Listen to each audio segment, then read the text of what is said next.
No, it wasn't. It's challenging. It wasn't. Yeah.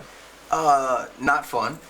It was challenging, but it was very like a progression that we went through. So he created this flight school program for us to fly in a Cessna, which allowed us to get used to being in an aircraft. Then an extra 300, and which helps us pull G's, get comfortable with G's. Then an L39, which is close to the F-18. Then the F-18. So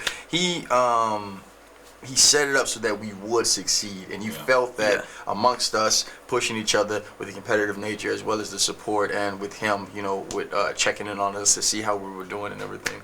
So I just remember him like looking at us and he goes, "You're all movie stars, every single one of you." Yeah. And I think at that moment we were all like, well, remember it was. Who else is in the room? Like, who was he talking to? Monica was like, oh, well, it's crazy that we're already gonna peak. Yeah. And then he's like, whoa, no. Yeah. He's like, we did not pick you because you're just good at being Phoenix or Payback or Coyote or Fanboy. He went down the list of, he's like, we picked you because we think that you guys are the next set of movie stars, and we think that you guys have something special to give to the medium. And when he said that, like the way he phrased it, felt so like, okay, this is, I mean, we're in the right place at the right time. And then the next piece was, he was like, I'm going to show you how I make my movies, and I'm going to give you every resource, and you can take with you what you want. If you don't want it, don't take it. But like, I want to at least show you what I've done in my career and why my career has lasted this long, and I've gotten to make the type of movies I've gotten to make.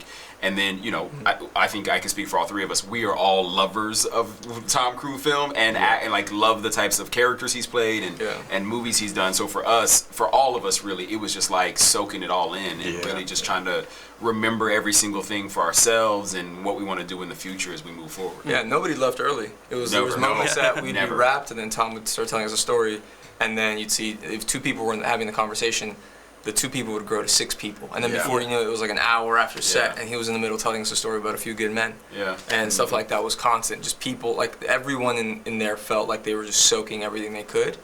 And I think it's only good for cinema, I think. Yeah. We talked about Top Gun Payback earlier. That didn't get greenlit. Yeah. Also, we talked about like a road trip comedy too. The first week of press. But I generally, if there is a story, and there is, I think so much about Top Gun Maverick was like, even in the flight sequences, you see the limits being pushed, and like they get more intense. That by the end, it's like, well, if some Top Gun pilots have never even flown something like this in real life, in regards to like what we're telling fictionally narratively, it's like, where does it go from there? Like it's got to continue the progression of like pushing the limit, and that's where it's like, it feels tough to even think of what that could be. But if there was a universe, I'm down. Yeah.